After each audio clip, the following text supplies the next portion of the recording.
시청자 여러분 안녕하십니까. 이제 6월 8일 오후 4시가 넘었는데요. 지금부터 전옥현의 안보정론을 시작하겠습니다. 맨 먼저요, 여러분들 잘 아시다시피 이제 용산 집무실 이전 문재인 대통령이 협조를 안 하셔가지고 집무실 완성이 굉장히 늦어졌어요. 그리고 이제 관저도 다 모든 게 늦어졌습니다. 자, 그럼에도 불구하고요, 그동안 이제 관련 인물 담당 공직자들 열심히 또 하고, 물론 이제 민간 이 건축업자들 또 굉장히 열심히 했겠죠. 그래서 집무실 완성을 눈 앞에 두고 있습니다. 그래서요, 오는 19일 날 용산 집무실 말하자면 리모델링 공사가 이제 마무리됐다, 이런 의미에서요, 이 경축 행사를 일종의 이제 경축 행사인데, 이 경축 차원에서 음악회를 열어요. 지역 주민들, 특히 다문화 가족들, 이런 분들을 초대해서 음악회를 개최하는 문제를 지금 적극적으로 검토하고 있습니다. 그리고요, 대통령 관저는요, 그러니까 전에 외교부 장관의 공간을 대통령 관저로 이제 바꿔서 이용하게 되는데, 이 리모델링 작업은 이달 말쯤에 완공이 될 예정인데, 왜 그러냐면 외교부 장관들이 이제 바뀔 때마다 리모델링도 하고 또 수리도 하고, 그래서요, 지금 본래 육참 총장을 공간을 이제 관저로 쓰려다가 너무나 낡아가지고 도저히 쓸 수 없어서 외교 장관 관저로 이제 바꿨지 않습니까? 그래서 이 대대적인 어떤 리모델링 이런 작업은 필요 없고, 이 경호 차원에서 이제 보완 하는 작업들이 많이 있다고 그래요.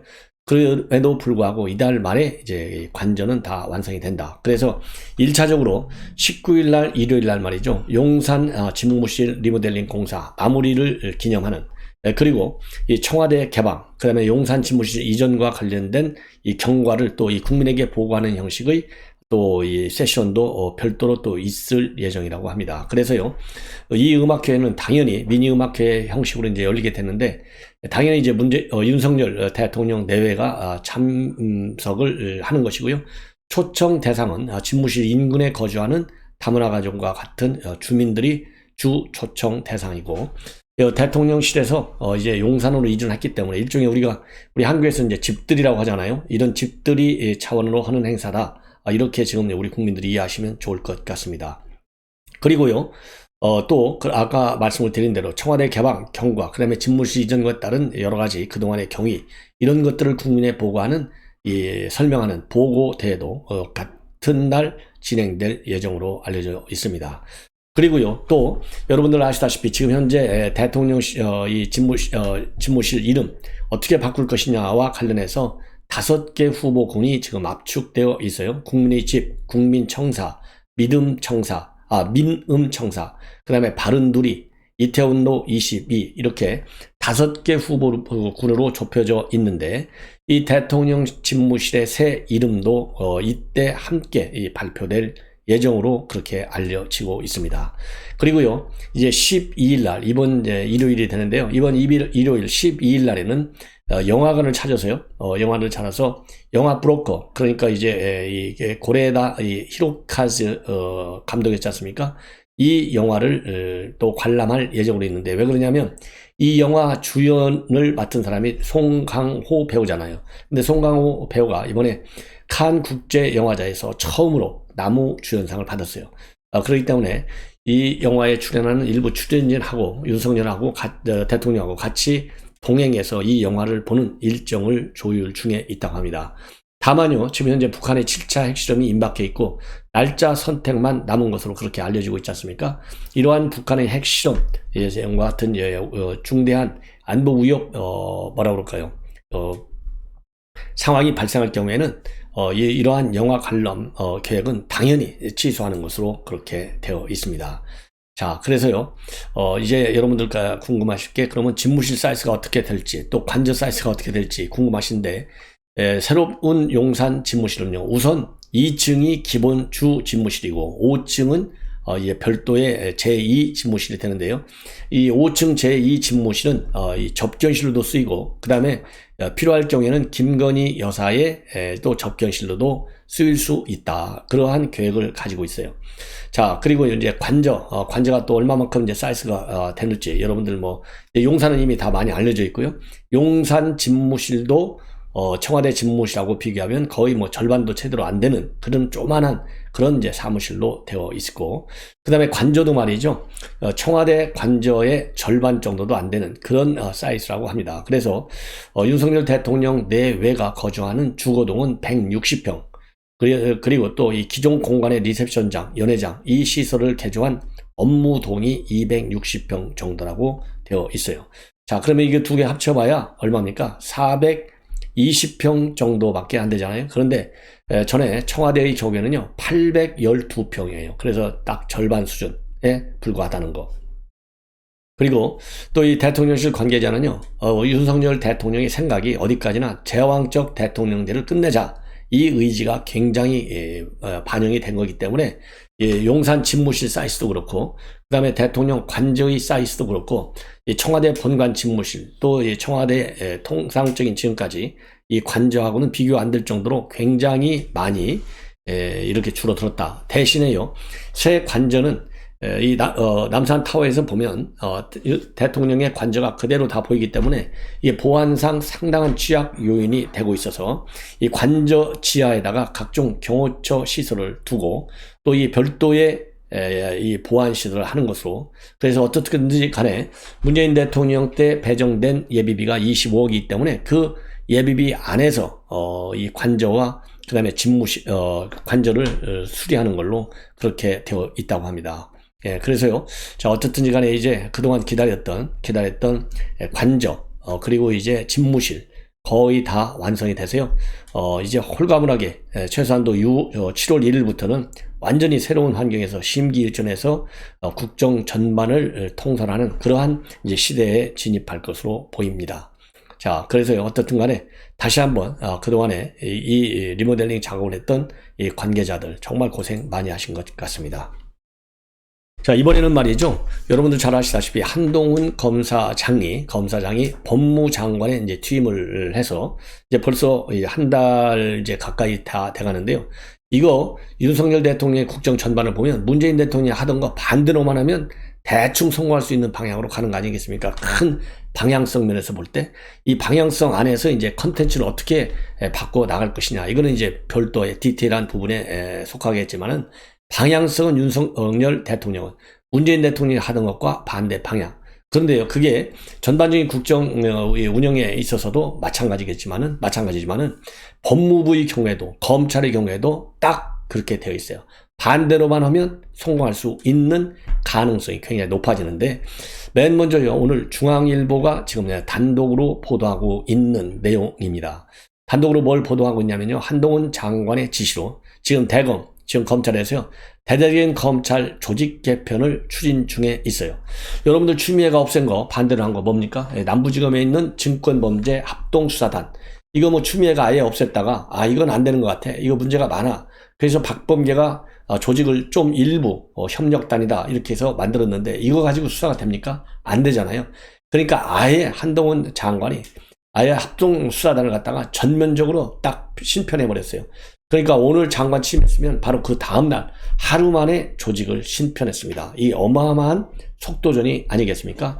그런데 이번에 중앙일보가 보도하고 있는 이 조직 개편의 방향을 보면요, 여러분들 문재인 정부가 이 조직 개편한다나 검찰 개혁이라는 미명하에 단행했던 내용들, 벌써 공보 준칙 같은 거 이거 굉장히 잘못됐잖아요. 그래서 이것도 한동훈 장관이 공보 준칙도 다시 거의 원상복귀하는 수준으로, 그래서 국민의 알 권리를 이 피해자의 인권보다는 피의자의 인권보다는 국민의 알 권리를 좀 더 보장해주는 쪽으로 다시 개정이 되고 있지 않습니까? 그런 것처럼 검찰 개혁이라는 미명하에 검찰의 실권을 다 뺏어갔어요. 검찰의 실권이 뭡니까? 무슨 특수수사 기능 싹 다 없애버렸잖아요. 직접 수사 기능 이것도 대부분이 많이 없어지고 6개만 남겨놨는데, 그것도 대부분 2가지만 남겨놓고 전부 검찰로 넘기는 것으로 검수완박을 했지 않습니까? 자, 그러다 보니까 지금 현재 한동훈 장관이 대대적인 복구를 노리는 부분은 이러한 직접 수사 기능을 완전히 거의 대대적으로 좀 복구하겠다. 그리고요, 또 형사부 검사들이요, 인지수사는 할 수 없어요. 왜냐하면 이거 인지수사가 바로 이제 그동안에 이거 별건 수사 아니냐, 이거는 너무 국내의 기본적 인권을 침해했다, 그래서 이게 바로 검찰의 월권이다. 지나친 권력 집중이다. 그래서 인지수사를 할 수 없도록 해놨는데요. 이것도 바꾸겠다는 겁니다. 자, 그리고요. 또 하나 더 중요한 것은 일선청의 전담수사부서를 또 없애버렸어요. 이것도 부활하겠다는 겁니다. 그리고 또 일선 검찰청장이 대형 사건을 찾아가지고 임시수사팀을 구성할 때, 그러니까 예를 들어서 특수수사팀을 만든다, 특별수사본부를 만든다, 이럴 때는요, 전부 다 법무장관의 사전 승인을 받도록 이러한 규정을 추미애가 만들어놨어요. 왜? 자기가 다 이 검찰의 수사지휘권을 발동해야 되니까 반드시 법무장관 승인 받아 이렇게 해놨는데, 이러니까 검찰이 제대로 수사를 할 수 있겠어요? 이게 바로 이 검찰을 정치화시키는 굉장히 중요한 조치들이었어요. 이러한 검찰을 갖다가 이 정치적인 코드에 맞추는 검찰로 맞추기 위해서 추미애가 했던 조치들을 전부 다 복구시킨다, 이렇게 생각하면 됩니다. 그래서 대대적인 조직 개편을 한다, 이렇게 중앙일보가 단독으로 보도하고 있어요. 그래서 이 검찰 수사의 독립성, 정치적 중립성, 이거를 갖다가 최소한도 추미애, 박근혜 때보다는 더 제고시키겠다, 이런 제고를 위해서 필요한 시스템 개편을 하겠다. 이것이 한동훈 장관의 주요 개편 요지로 되어 있습니다. 그래서요, 지금 현재로서는 대검하고요, 일선청의 내부 의견 조회를 이미 마쳤고, 지금 조직 개편 절차에 곧 착수할 예정으로 있고요. 다음 주 중에 조직 개편안에 대한 법제처, 그리고 행안부 등 관계 부처 협의를 거쳐서 이달 하순 열리는 국무회의에 조직 개편을 위한 법령 개정안을 상정 처리할 예정으로 있다고 합니다. 그러면 지금 법무부가 내부적으로 검찰 조직 개편 이미 다 검토를 끝난 상황인데요. 지금 중앙일보가 단독으로 보도하고 있는 법무부 문건에 따르면 우선 3가지 방향으로 지금 검찰의 수사권을 좀 보강 발전시키는 걸로 되어 있는데, 우선요, 첫 번째가 검찰 내 수사 임시조직 설치 시에는 법무장관 승인을 얻는다, 이러한 조항을 추미애가 만들었잖아요. 이 승인을 갖다가 이제 폐지시키는 거예요. 그 다음에 또 하나, 모든 형사부서에서 중요 범죄 단서를 발견할 경우에는 수사 개시할 수 있다는 겁니다. 그 다음에는 모든 형사부에서, 지금까지는요, 형사 말부에서만 범죄 단서를 발견했을 경우에는 수사 개시가 가능한데, 이때도 말이죠, 반드시 검찰총장 승인을 받도록 돼 있어요. 이거 얼마나 문제예요. 그 다음에 이제 3번째 방향은 뭐냐, 형사부 공판부로 전환했던 직접수사부서, 이거를 갖다가요, 전문수사부서로 재편합니다. 그래가지고 각 직원별로 그 직업에 특화된 전문수사 기능, 능력, 이런 거를 더 보강 발전시키고 활용할 수 있도록 중점 검찰청 기능을 강화한다. 이렇게 3가지 방향으로 지금 개편이 대대적으로 추진되고 있는 걸로 되어 있어요. 자, 그럼 먼저 이거를 이제 강론으로 들어가서 하나씩 여러분께 설명을 드리겠습니다. 왜냐하면 앞으로 이렇게 개편된 방향에서 이루어지는 수사, 여러분들의 이제 방향성을 이해하기 위해서는요, 지금 이 조직 개편이 굉장히 중요해요. 우선 말이죠, 임시조직 설치 시 법무장관 승인을 받지 않도록 이 한 규정, 이게 지금 현재는요, 검찰청 사무기구에 관한 규정 대통령령 제21조 1항이에요. 이거 폐지해버리겠다는 거예요. 이거를 추미애 장관이 2020년도 1월에 이 조항을 만들어가지고 이 법무장관이 직접 개입할 수 있게 해놨어요. 그러다 보니까 이게 어떤 문제가 있느냐, 바로 법무장관의 부당한 수사 개입 논란을 초래했어요. 그리고 준사법기관인 검찰의 독립성과 정치적 중립성을 훼손할 위험성을 그만큼 더 키워놨어요. 이런 것들이 문제점이라는 겁니다. 자, 그래서 수사팀 구성이 수사팀 구성이 왜 필요한지, 또 이 운영 방향은 어느 방향이 좋은지, 이러한 구체적인 사건 지휘는 바로 누가 제일 잘 압니까? 검찰총장이 잘 알아요? 법무장관이 잘 알아요? 검찰총장이 당연히 더 잘 알죠. 그래서 이런 것은요, 검찰총장 또는 검찰총장의 위임을 받은 기관장, 그러니까 해당 지청장이나 지검장, 고검장, 이런 사람들인 거죠. 판단할 사항이다. 그래서 이러한 조항에 따르면 법무장관의 구체적 사건에 대한 수사지휘권 행사가 상시화될 우려가 있어서 국정과제 이행이 곤란해진다. 그런 이러한 필요성을 지금 주장하고 있습니다. 법무부는요. 그래서 이 조치가 법무장관의 구체적 사건 수사 지휘권을 폐지하겠다, 이렇게 밝힌 윤석열 정부의 국정과제를 이행하는 차원에서도 이 조치가 필요하다, 이렇게 입장을 밝히고 있는데, 전적으로 저도 동감한다, 이런 생각이 들고요. 그 다음에는요, 지금 이제 법무부는 이 검찰 내 모든 형사부 검사들이 중요 범죄의 단서를 발견할 경우에는 즉각적으로 수사를 개시할 수 있도록 형사부 업무 분장 사무를 재정비하기로 했습니다. 그래서 말이죠, 지금 이제 형사 말부에 한해서만 검찰총장의 승인을 받아서만 수사할 수 있어요. 예. 그런데 이거를 갖다가 없앤다는 겁니다. 예. 그래서 없애가지고, 이게 이제 바로 문재인 정부 3년 동안에 이루어진, 사실상, 그러니까 특수수사 기능을 폐지시킨 거나 마찬가지예요. 그래서 지난 3년 동안에 이렇게 해서 이루어진 조직 개편 결과 검찰 내 18개 지검 그리고 25개 지청에서 중요 범죄 인지 수사를 할 수 있는 형사부는 말이죠. 146개에서 41개로 105개나 지금 감소한 상황입니다. 자, 그래서 이제는 말이죠. 전국의 모든 형사부가, 형사 말부만이 아니라 모든 형사부가 직접 수사 범위에 제한을 받지 않도록 되어 있습니다. 그래서 그렇게 이제 수사 권한을 갖다가 대대적으로 확충하는 겁니다.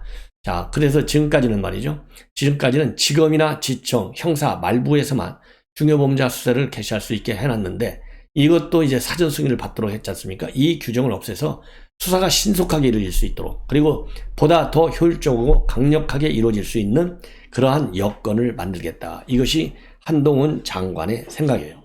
그 다음에 이제 두 번째로는요. 지금 2019년도 10월 이후에 단순 형사부나 공판부로 전환된 약 70%이 직접 수사 부서를 다시 살리겠다. 그래서 일선 검찰청의 전문 부서 기능을 강화하겠다는 겁니다. 자, 그럼 이게 무슨 얘기냐? 각 부서의 전문성이 표현되는 적절한 부서명을 사용해서 전문 분야 범죄에 대한 수사 의지를 확고하게 이제 보여주겠다는 겁니다. 그래서 그동안에는요, 단순한 형사부로 전환됐음에도 불구하고 공공수사, 조세, 강력 등 전문 분야 수사를 사실상 전담부서가 계속 수사할 수밖에 없는 현실을 감안한 조치입니다. 따라서 이제 전국 최대지검인 중앙지검 부서명도 대거 교체돼요. 형사 제10부는요, 공공수사 제3부로 개편해서 집단적 노사관계 사건 전문수사 부서로서의 정체성을 부여하는 그런 방향으로 개선이 되고, 형사 제11부는 국제범죄수사부로, 그리고 형사 제12부는 정보, 그 다음에 기술범죄수사부로, 형사 제13부는 조세범죄조사부로, 형사 제14부는 중요범죄조사부로 서울중앙지검의 경우에 개명 작업이 대대적으로 지금 일어나게 되어 있습니다. 그 다음에는요, 중앙지검에서 또 이 부패 경제범죄만을 전문적으로 수사했던 반부패 수사부, 이게 이제 옛날 특수부예요. 이 옛날 특수부도 부활시킵니다. 기존의 반부패부 강력수사 제1부와 제2부를 각각 반부패 수사 제1부, 2부로 개편합니다. 그리고 기존의 경제범죄 형사부도요, 반부패 수사 3부로 개편해서 정체성을 분명히 하는 그런 방향으로 개편이 이루어지게 됩니다. 자, 그리고요, 기존의 반부패 강력수사 협력부를 강력범죄수사부로 개편해서 조폭이라든가 마약과 같은 강력범죄수사를 전문적으로 수사할 예정으로 있다고 합니다. 이렇게 해서 부서가 재편되면요, 중앙지검 1차장은 정통 형사사건을, 그리고 2차장은 전문성 있는 새 형사사건을, 3차장은 공공수사 분야 사건을, 4차장은 반부패와 경력과 같은 특수사건을 각각 담당하게 돼 있다고 합니다. 그리고 다른 일선청 역시 말이죠. 전문부의 직접 수사 권한을 추가해서 중점 검찰청의 기능을 제대로 할 수 있게 한다는 겁니다. 예컨대 동부지검의 사이버범죄 형사부는 사이버범죄수사부로, 북부지검의 조세범죄 형사부는 조세범죄조사부로, 서울 서부지검의 식품의약범죄 형사부는 식품의약범죄조사부로 이렇게 개편하는 이제 방안을 검토 중에 있고요. 인천지검에는 강력범죄수사부와 국제범죄수사부, 수원지검에는 방위사업, 그 다음에 산업기술범죄수사부, 부산지검에는 국제범죄수사부, 대구지검에는 강력범죄수사부가 재편 때 생기게 될 예정으로 있다고 하고요. 의정부지검에는 지금까지 없었던 환경범죄조사부를 신설할 예정이라고 합니다. 왜냐하면 환경범죄는요, 검찰의 직접 수사 범위에 속하지 않는 점을 고려해서 이 환경범죄조사부 신설한다는 것이죠. 자, 어떻든지 간에 이 법무부는 왜 이렇게 조직 개편을 하느냐, 여기에 대해서 그간의 조직 개편은 직접 수사 총량의 축소에만 집중해서 민생 범죄에 효율적으로 대처하지 못했다. 그리고 긴급한 현황에 신속히 대응할 수 없는 검찰의 기능이 정상적으로 작동하지 못하는 실무상 문제점이 대두됐다. 이렇게 밝히고 있습니다. 그래서 신속하게 검찰 기능을 정상화하고 검찰의 중립성과 중립성을 확보해서 새 정부의 국정 과제를 충실히 이행하는 이 동력을 마련하는 것이 필요하다. 이렇게 지금 이 법무부 당국자는 밝히고 있습니다. 자, 이렇게 해서요. 지금 여러분들께 말씀을 드린 대로 이 한동훈 검사장이 완전히 추미애가 없앴던 검찰의 이 수사, 전무수사 분야에 대한 이 검찰권을 강화하는 그런 방향으로 나가고 있고요. 그리고 이제 또 하나 중요한 것은 제가 어제 심야 방송을 통해서 말씀을 드렸는데 이 조국 전 장관, 임종석 비서실장, 이 핵심 인사들이 연루된 사건, 이게 바로 블랙리스트 사건입니다. 검찰이 공식적으로 재수사에 착수했습니다. 그래서 오늘 말이죠. 중앙지검은 이런 정권 핵심 인사들이 전 정부에서 박근혜 정부 공공인사들에게 대한 블랙리스트 작성에 관여했다. 이런 의혹과 관련해서요. 지난달 6일 날 공무원의 직무 관련 범죄나 중요 기업 범죄 등을 담당하는 반부패 강력수사 제2부에 배당했다. 이렇게 밝히고 있습니다. 그래서요. 지금 현재 조국, 임종석, 조현옥 이 전 청와대 수석, 김상곤 교육장관, 김영록 농림축산식품부 장관, 정현백 여가부 장관, 강경화 외교부 장관 등 10여 명은 지난 2017년도부터 18년도까지 한국학중앙연구원, 한국마사회, 한국농수산식품유통공사 이런 박근혜 정부의 공공기관 인사들이 블랙리스트를 작성하게 해서 사퇴를 종용한 의혹에 휩쓸려 있습니다.